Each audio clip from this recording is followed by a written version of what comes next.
So this is the approach that I have been using. I call it the slow BRRRR. Until then, you guys have my blueprint for my strategy on this triplex. I'm calling it the slow burn method. Yeah, because I've been calling it the delayed BRRRR, or people in YouTube gave me new ideas for what to call it because I suck at this. The slow BRRRR method. It takes components from the BRRRR method and adds an element of private financing and private money lending and combines these two things into a very powerful real estate investing strategy that I'm using to grow my portfolio faster than I was before. How's it going, guys? Welcome back to the channel. Today, we're going to be talking about BiggerPockets once again. And I get it, you know, every 6 to 12 months, I fly in, I do a video on them. Sometimes it's complimentary, sometimes it's a little more critical. Well, today, it's going to be a little more critical because there I was listening to BiggerPockets podcast when they talked about their brand new strategy that they just discovered, invented, came up with. And I said, wow, that kind of sounds a little bit familiar. And I know, you know, over the last 7 years I've been making real estate videos on YouTube.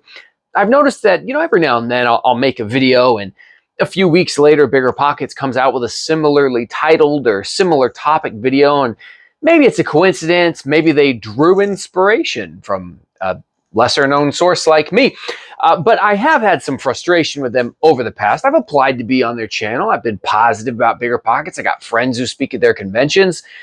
I respect a lot of what they've done. For some reason, I've always gotten the cold shoulder. Not exactly why. But you know what? I finally decided that I wasn't going to let it slide anymore when I saw intellectual similarities between what they create and what I've created when I saw this. So there I was, right, shoveling debris that had just been hucked out the back of my triplex into a dumpster as I'm working on one of my own projects, my own BRRRR strategy project. And I'm listening to Dave Meyer on the BiggerPockets podcast, and he talks about the slow BRRRR strategy, this newfangled idea that he just came up with. And I thought to myself, where have I heard that before? Oh, that's right. It was from me years ago on my channel. Well, surely they cited their source. They didn't. What I want to do is I want to show you what they posted, when they posted it, compare it to what I've got. You guys be the judge as to maybe whether or not some creative liberties were taken with the appropriation of some content. But also, I don't want this video just to be a hit piece. It's not. I actually want to talk about the BRRRR strategy that I've been working on for a couple of years now, because the whole slow BRRRR idea, I think, started with me. The whole slow BRRRR idea, I'm actually coming right to the end of one of my BRRRR projects, and I'm lining up 3 cash out refinances back to back to back. And so I'm going to share with you what they talked about, and then I'm going to end it on a high note with some of my own stuff and see what you guys think about that. So why don't we actually just jump into their video where they introduce the concept. Do BRRRRs still work in 2025? It's been one of the most tried and true investing formulas over the last couple of years. You buy a property, you rehab it, you rent it out, then refinance your cash back out, and you repeat the process. But with higher home prices and higher interest rates today, some people say the BRRRR is dead. Today, we're making a ruling on that question. All right, so he sets the stage. Hey, man, the BRRRR strategy maybe has seen its heyday. It's not what it used to be. Is it still viable in 2025? Good questions. Maybe questions you should have asked yourself a little while ago. Now we're going to move right ahead forward. Also, real quick, just pay attention to what the actual post date is, right? August 25th, 2025, you can see down here. So they posted this just a few weeks ago. And they move into talking about, you can see right here on like their 3rd chapter, the delayed BRRRR. Because you can buy, renovate, rent, and then refinance in a short period of time, or you can do it in a much longer period of time. I've refinanced multiple properties this year and pulled cash out of them when I bought them 3 to 5 years ago. Yep. And I just put them on adjustable rates, and that adjustable rate now came due. I refinanced it into a 30-year fixed and pulled cash out. And those long-term BRRRRs are still BRRRRs. Henry, that's a great point. I think it's a really important caveat because I've been calling it the delayed BRRRR, or people in YouTube gave me new ideas of what to call it because I suck at this. But Okay, so right there, Henry Washington, he's talking about the fact that, hey, you know, I bought a property and I just delayed doing the cash out refinance for a couple of years, and then I can make that money later. And he said the reason that he had to do that was because the original debt he put on the property was an adjustable rate, commercial type loan, a rate. Typically those adjustable rates, maybe you get a 3 to 5 year term. As he said, 3 to 5 years. Oh, now it's time to lock this into 30-year money. And he does a cash out refinance, pulls the money out, and then locks in his 30-year term. Again, slowing down the BRRRR process. Dave Meyer pops in, is like, I'm not good at coming up with creative things, so I'm calling it the delayed BRRRR. And then I'm sure his whiz-bang BiggerPockets team of think tank team of content creators got together and said, what could we call this? And as you can see right over here on the recommended videos, the Slow BRRRR is the very next thumbnail that they have. This one came out just 8 days ago. So let's jump in and take a look at that video real quick. So this is the approach that I have been using. I call it the Slow BRRRR. Still uses the same fundamentals as BRRRR, just tweaks it for modern conditions. Here's my basic thesis, because I think, before I share with you exactly how to do this step by step, I want to share with you at least my thinking and how I came about this strategy. Number one, value-add investing works really well right now. Some people call this forced appreciation, but value-add investing is basically buying a property that's not being used that well or has fallen into disrepair or needs a little bit of love, renovating it to drive up the value of that property. And if you're doing it right, you're increasing the value of the property by more than you're paying to increase the value of that property. Value-add investing is working really well.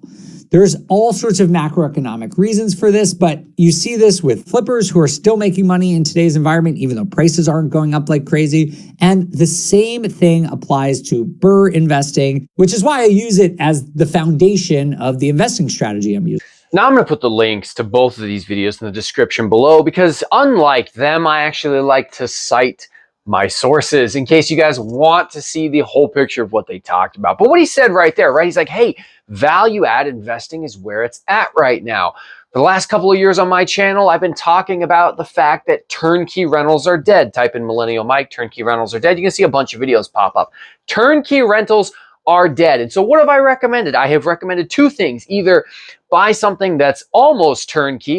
I call it low sugar, 0 calorie diet turnkeys, or turnkey light. Almost turnkey, but definitely not a BRRRR if you're a brand new guy and you're just getting started in investing.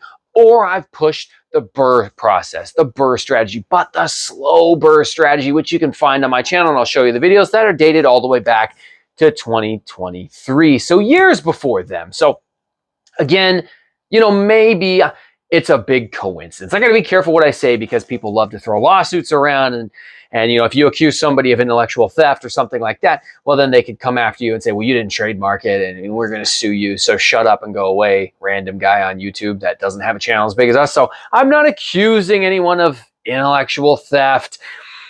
I would say maybe more a little intellectual lethargy, and they're certainly at a creative dead end with what they can come up with. But what gets under my skin, what irks me, is that, for years I've tried to get on BiggerPockets. I loved the platform. I thought it was cool.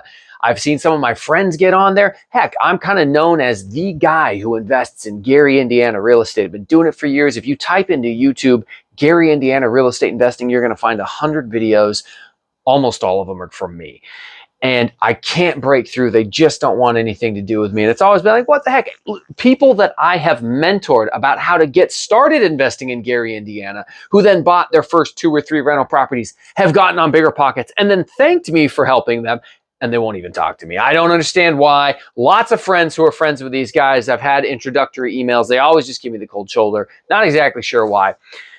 That being said, when I see something like this where they just have created the Slow BRRRR strategy, it irks me a little bit, because, a guy, me, let me show you the video right now. Here's my video. And to share with you guys the date of when I posted it, May 12th, 2023. So 2.5 years ago is when I first said this. 8 years of appreciation that isn't being factored into this model yet. Now, I will make sure to do an update on this property when I complete the remodel and get it rented. Until then, you guys have my blueprint for my strategy on this triplex. I'm calling it the slow burn method. Steal it, copy it, change it, but most of all, leave a comment down below if you like the strategy. Well, I guess I deserve what came, right? I did say steal it, copy it, change it.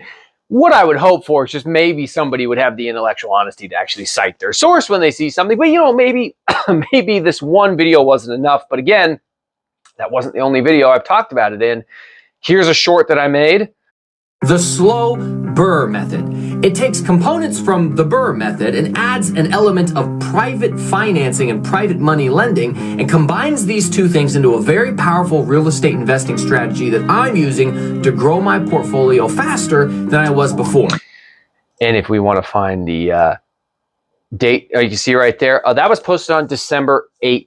2023. So, you know, a few hundred views on this video, maybe 1,000 on the other one. There's a handful of other videos I've talked specifically about this strategy, and these are two probably the more prominent ones. It's in the title, for instance.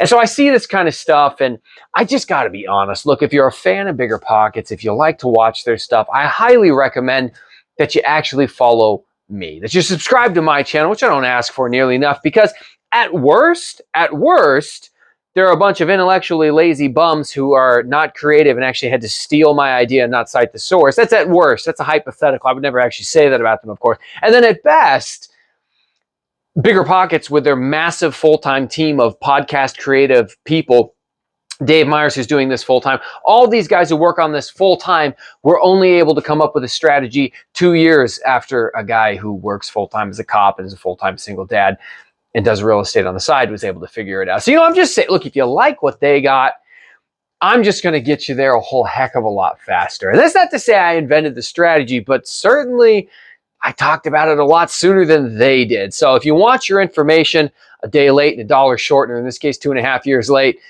and a lot of higher interest rate dollars short, you follow them. If you want better information, just click that button down below. But anyways, look, let's move on from me being just petty and jealous, which I admit, I'm just petty and jealous. Let me explain to you the slow BRRRR process and how it's worked for me. So 2.5 years ago, about in October of 2023, I closed on a seller finance duplex. Now, I bought this thing, it was $20,000, and I negotiated seller financing, 0 down, 0% interest, just $400 a month until it was paid off, about 3 years to pay it off.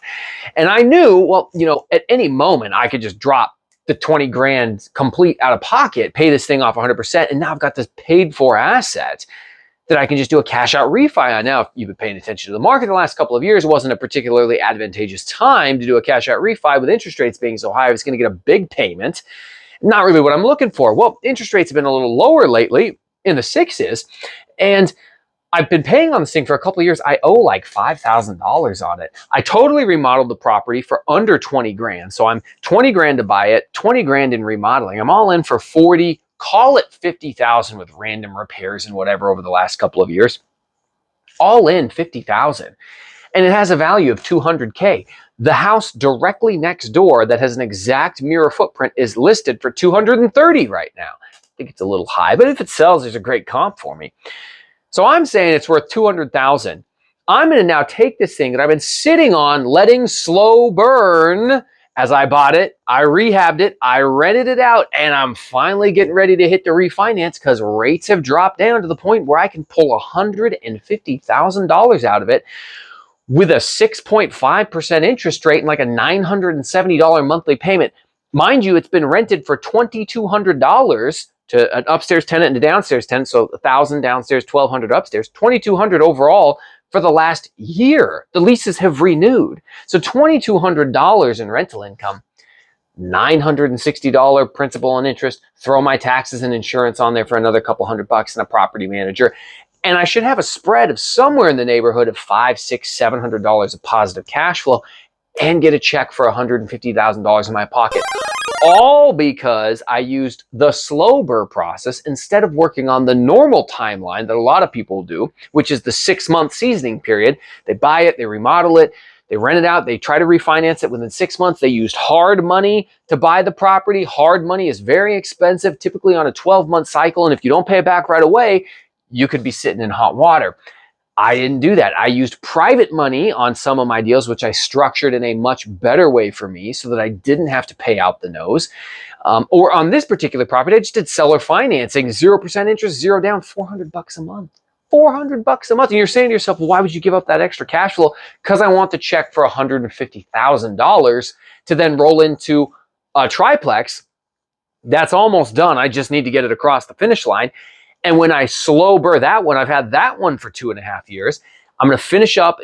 That one was a bit of a problem project. All right. My biggest L, I literally posted a video all about my biggest L in real estate. Well, I'm going to take that 150 grand, take 25 off of it, finish up my triplex, and then boom, the triplex that I have, I've slow BRRRR'd, and I'm going to have a value of probably 300,000 on that. I'm going to pull 175 out of that thing and roll it into another project. So I've lined up these BRRRRs to go boom, boom, boom from when I bought them at 3, 2.5, and 2 years ago to where I'm at today.